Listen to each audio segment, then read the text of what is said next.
Subscribe করুন দর্শন television চ্যানেলটিকে এবং অবশ্যই বেল আইকন প্রেস করুন মুর্শিদাবাদ জেলার তাজা খবর সবার আগে আপডেট পেতে। লাইক, কমেন্ট, শেয়ার করতে ভুলবেন না। সঙ্গে থাকুন, দেখতে থাকুন দর্শন টিভি। কেরালায় বন্যা বিধ্বস্ত মানুষের পাশে দাঁড়ালো বহরমপুর বার অ্যাসোসিয়েশন। সোমবার বহরমপুরের জজকোর্ট প্রাঙ্গণে আনুষ্ঠানিক সভার মাধ্যমে পালিত হলো অর্থ সংগ্রহ কর্মসূচি। উপস্থিত ছিলেন জেলা জজ পার্থ চট্টোপাধ্যায়, জেলা শাসক ডক্টর পি উলগানাথন, জেলা police super Shri Mukesh, Baharampur bar association সভাপতি দীপক রায়, সাগরদিঘির বিধায়ক সুব্রত সাহা, পৌরপিতা নীলরতন আড্ড সহ বার অ্যাসোসিয়েশনের একাধিক সদস্যবৃন্দ। এই কেরালা নিয়ে আজকে বহরমপুর বার অ্যাসোসিয়েশনের উদ্যোগে 22,000 টাকা আজকে প্রথমেই সংগ্রহ করছি এবং অন্যান্য মুর্শিদাবাদের যে সাব ডিভিশন তারা আজকে অথবা আগামীকাল আমাদের এই কেরালার ত্রাণ তহবিলে কন্ট্রিবিউট করবে। 10,000 টাকা কন্ট্রিবিউট করছেন তার ব্যক্তিগত তহবিল থেকে। কন্ট্রিবিউট করছেন superintendent of police Murshidabad Shri Mukesh, উনিও ব্যক্তিগত উদ্যোগে 10,000 টাকা এই ত্রাণ তহবিলে কন্ট্রিবিউট করছেন।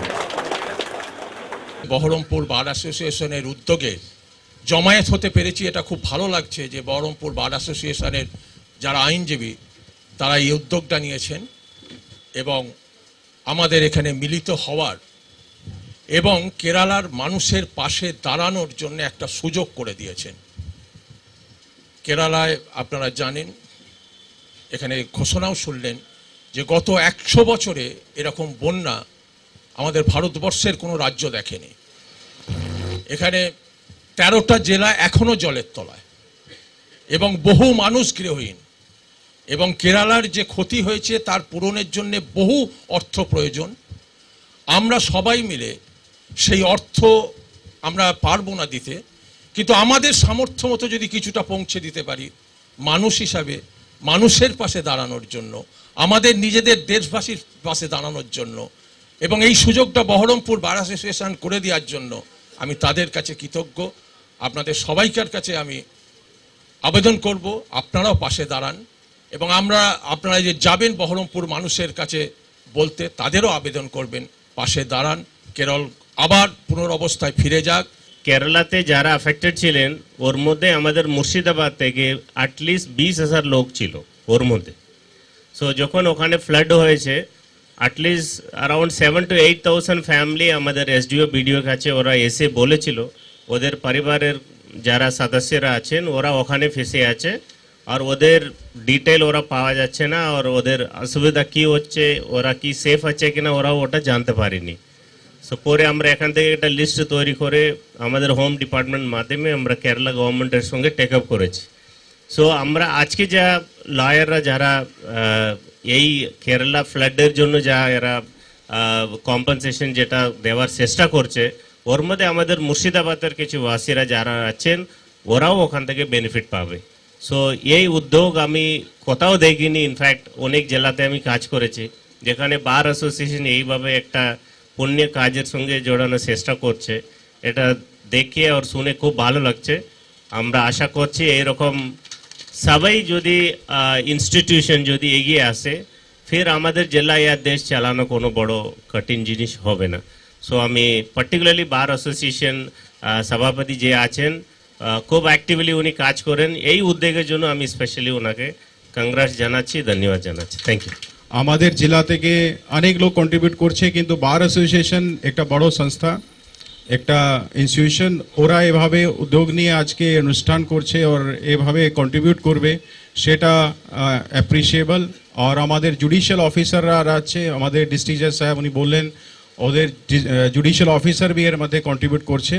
তো এটা আমাদের সবার জন্য, যারা বাকি ডিপার্টমেন্টস আছে ওদের জন্য একটা মোটিভেশনের জায়গা আছে কি আমরা भी এসব এভাবে উদ্যোগ নিতে পারি আর কেরালাতে যারা ফ্লাড ভিকটিমস আছে ওদেরকে আমরা সাহায্য করতে পারি।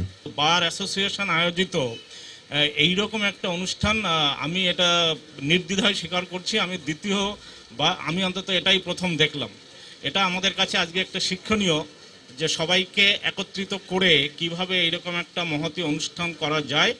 আমি বিশেষ আর কিছু বলবো না, নিশ্চয়ই আজকে যেখানে এই অনুষ্ঠানটা আয়োজিত হয়েছে উদ্যোক্তারা যে আশা নিয়েছেন যে নির্দিষ্ট একটা অঙ্ক হয়তো তারা মাথায় ভেবেছেন যে এটা আমাদেরকে তুলতে হবে, নিশ্চয়ই সেটা কেরালা গভর্নমেন্টের কাছে যাবে। আমি আশা করি আজকের উদ্যোগের পরে যা আমি জমায়েত দেখছি এবং সবার ভিতরে যা উৎসাহ উদ্দীপনা, তাতে আশা করি সেই যেটা আমাদের একটা মনে মনে যে টার্গেট রাখা আছে সেটাকে এটা তার থেকে এটা বেশি হয়ে যাবে এবং এইটা দেখে আরও শহরবাসী এবং অন্যান্য দপ্তরে উৎসাহিত হবে। আজকে অত্যন্ত মানবিক হয়ে যখন অনেকেই পিছিয়ে আছে, তখন এই বার অ্যাসোসিয়েশন তারা পিছিয়ে থাকলো না, তারা কিন্তু একটা সুন্দরভাবে এই অনুষ্ঠানকে আহ্বান করে সমাজের সব শ্রেণীর মানুষকে ডেকে তারা আজকে এই উদ্যোগটা নিয়ে দেখিয়ে দিলেন যে না, কিছু কাজ আমাদেরও করা দরকার। তাই তাদেরকে আমি ধন্যবাদ জানাবো, শুধু তাই নয়, তাদের কাছে আমি মনে করব এটা শেখার আছে। জুডিশিয়ারি সবসময় মানুষকে কিছু নতুন কিছু উপহার দেয়, এটাই তার প্রমাণ। সব মিলিয়ে আজকের এই যে উদ্যোগ, সেই উদ্যোগকে আমি সাধুবাদ জানাই, স্বাগত জানাই এবং আমি সাফল্য কামনা করি। আমরা চাইব যেভাবে আজকে বার অ্যাসোসিয়েশন যে উদ্যোগটা নিয়েছে, আমরা প্রতিটা মানুষের কাছে এই বার্তা নিয়ে আমরা মানুষের ঘরে ঘরে যাব এবং যারা অসহায় মানুষ, যারা নিপীড়িত মানুষ, তাদের আমরা সহানুভূতির জন্য এবং তাদের মঙ্গল কামনা করব এবং তারা যেন সুস্থভাবে সবলভাবে তারা আসেন। এখানে বার অ্যাসোসিয়েশন যে উদ্যোগ নিয়েছে সেই উদ্যোগকে আমি সমর্থন জানিয়ে আমাদের কিছু চ্যারিটেবল ট্রাস্ট আছে, আমরা পথে বেরিয়েছিলাম, কিছু আমরা অর্থ সংগ্রহ করেছি এবং আমরা চেয়েছি যে আমাদের কেরালায় যেভাবে ডিজাস্টার হয়েছে সেই ডিজাস্টারটা তো আমাদের পক্ষে, আমাদের স্টেটের পক্ষে যতটা করা সেটা মাননীয় মুখ্যমন্ত্রী তো করেছেনই, তার পাশাপাশি আমরা লোকালি ডিএম সাহেব, এসপি সাহেব এবং মাননীয় জজ সাহেবের যেভাবে নিয়ন্ত্রণে যদি আমরা কিছু করতে পারি সেটা আমাদের ভালো লাগবে। মাননীয় শ্রী নীলরতন আঢ্য কন্ট্রিবিউট করছেন 1 লক্ষ টাকা।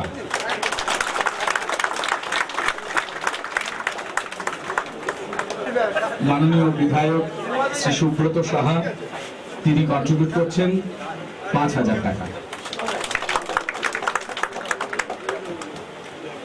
বহরমপুর পৌরসভার প্রজেক্ট কোঅর্ডিনেটর মাননীয় শ্রী নারুগোপাল মুখার্জি, তিনি ব্যক্তিগতভাবে কন্ট্রিবিউট করছেন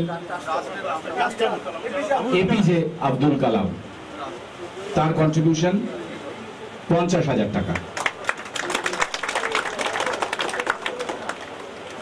ট্রাস্টের পক্ষ থেকে তিনি কন্ট্রিবিউট করলেন স্কাইওয়েভ ডিজিটাল আর দর্শন টিভির তরফ থেকে 5,001 টাকা।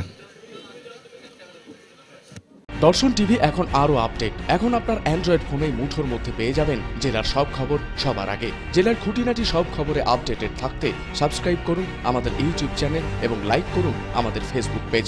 লাইভ টিভি দেখতে লগ ইন করুন www.darshontv.in। এখন শুধু আপনার আঙুলের ছোঁয়ায় ফুটে উঠবে জেলার সব খবর।